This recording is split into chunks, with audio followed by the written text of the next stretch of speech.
E aí, pessoal, me chamo Igor e nessa videoaula a gente vai abordar um pouco sobre a doença fúngica criptococose.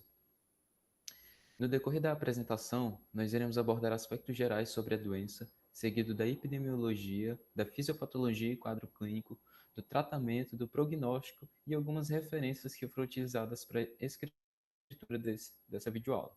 Então, inicialmente, a gente conceitua a criptococose como uma micose sistêmica causada pelo fungo encapsulado Cryptococcus neoformans, e ele acomete frequentemente os pulmões e o sistema nervoso central, mas ele também pode acometer a pele, os rins, a próstata e até o sistema musculoesquelético. Ele é muito comum em imunodeprimidos, ou seja, pacientes que podem possuir a síndrome da deficiência imunológica adquirida, que é a AIDS, ou em pacientes com alguma outra imunodeficiência, como, por exemplo, aqueles portadores de neoplasias hematolinfóides. Os criptococos neoformans, eles têm sido muito associados aos pombos. Por quê? Apesar dessas aves não serem infectadas pelo fungo, mas os excrementos dessas aves possuem um alto teor de compostos nitrogenados. Então, as fezes, aqueles locais, ficam com um ambiente muito favorável para a proliferação desses fungos. E no meio ambiente, as leveduras do Cryptococcus neoformans são menores e menos encapsuladas. Dessa forma, elas são mais facilmente inaladas pelo ser humano e então causam a infecção de forma sistêmica. Agora, adentrando um pouco na epidemiologia, a gente pode observar que atualmente são conhecidos os sorotipos A, B, C e D do Cryptococcus neoformans. E esses sorotipos eles se encontram distribuídos por todo o globo. A primeira vez que a doença foi descrita foi em 1890. Ela continuou rara até mais ou menos metade dos anos 1900, né? Mas com os avanços do diagnóstico do Cryptococcus e o maior número de indivíduos imunossuprimidos, esses casos aumentaram de forma acentuada. Então, suas prevalências foram relatadas até mais ou menos nesse período. A doença criptocócica ela é relativamente rara na ausência de comprometimento da imunidade. Estima-se que anualmente haja uma carga global de cerca de 1 milhão de casos, com 600 mil mortes. E dessas, há uma alta prevalência em imunodeprimidos.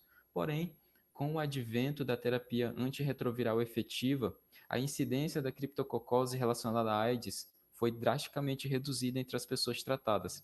Dessa forma, a maioria dos casos atualmente ocorrem em regiões do mundo em que os recursos são limitados, ou seja, em locais em que não tem acesso a essas terapias antirretrovirais. Como, por exemplo, a gente tem os continentes africano e asiático. Pelo fato de eles terem recursos limitados, lá é onde há uma maior incidência da criptococose. Trazendo agora um pouquinho para o nosso contexto, aqui no Brasil, nós temos cerca de um terço das populações do norte e do nordeste sendo acometidas pela criptococose, e nem sempre elas estão associadas à AIDS.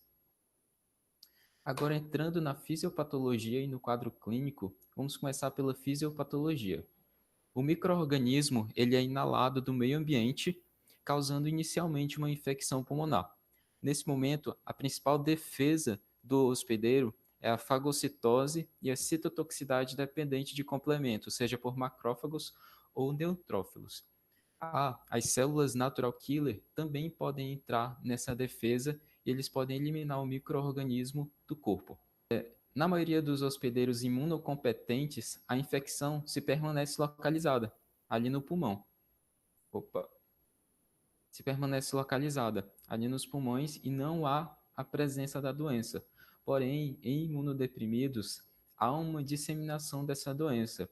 E é a partir disso que nós podemos caracterizar a criptococose como pleomórfica, ou seja, elas possuem um acentuado tropismo pelo sistema nervoso central. E normalmente elas se manifestam na forma de meningite criptococócica. É válido ressaltar também os fatores de virulência sobre o Cryptococcus neoformans, ou seja, os fatores que fazem com que eles sejam altamente propagáveis pelo organismo.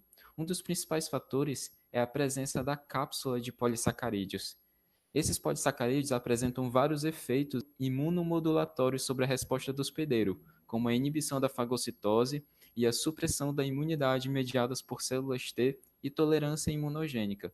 Então, o fato de esses criptococos apresentarem uma cápsula de polissacarídeo faz com que eles sejam muito disseminados pelo hospedeiro. Dessa forma, eles podem atingir a via hematogênica ou linfática, né, e atingir outros órgãos, principalmente o sistema nervoso central, que é a partir daí que a gente caracteriza os diversos quadros clínicos. O primeiro quadro clínico que a gente pode observar é o da infecção pulmonar. A infecção respiratória ela pode se manifestar como assintomática até respiratória, até como síndrome respiratória aguda. Dessa forma, a maioria dos pacientes, eles apresentam sintomas de dispneia, tosse, hemoptise, derrame pleural e alguns casos raros de febre também.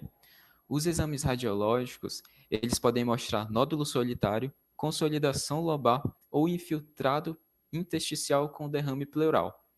E o comprometimento pulmonar, ele pode ser isolado ou associado a outras localizações. Nessa imagem, nós podemos observar uma disseminação do Cryptococcus pelo lobo esquerdo de forma disseminada. Nesse caso, ele está associado a outras localizações. Já o quadro clínico de infecção do sistema nervoso central é a manifestação mais comum da criptococose nos imunossuprimidos. E eles se manifestam na forma de meningite ou meningoencefalite. E geralmente eles têm uma evolução subaguda, podendo chegar até na parte crônica. E essa meningite criptococócica, ela se difere da bacteriana por não apresentar a tríade sintomática do meningismo, que é comum nas meningites bacterianas, né? E do que se trata o meningismo? É aquela tríade de sintomas compostas por rigidez nucal, fotofobia e cefaleia. Já o sinal clínico mais comum nas pessoas que são acometidas pela meningite criptococócica é a perda súbita da visão, porque o lobo occipital do cérebro é o local onde esses criptococos mais ficam quando chegam ao sistema nervoso central. Mas eles também podem chegar no lobo frontal, causando perda de racionalidade. Eles também podem chegar aqui no cerebelo. Como vocês podem ver, há uma hipodensidade nessas localizações que eu acabei de falar. E quando chegam no cerebelo, eles causam alteração na marcha. Chegando na forma disseminada, que é um dos quadros clínicos extrapulmonares, nós temos os tipos de envolvimento focal, que é aqueles casos em que ocorrem tardiamente e são encontrados focos em determinados órgãos ou regiões do corpo.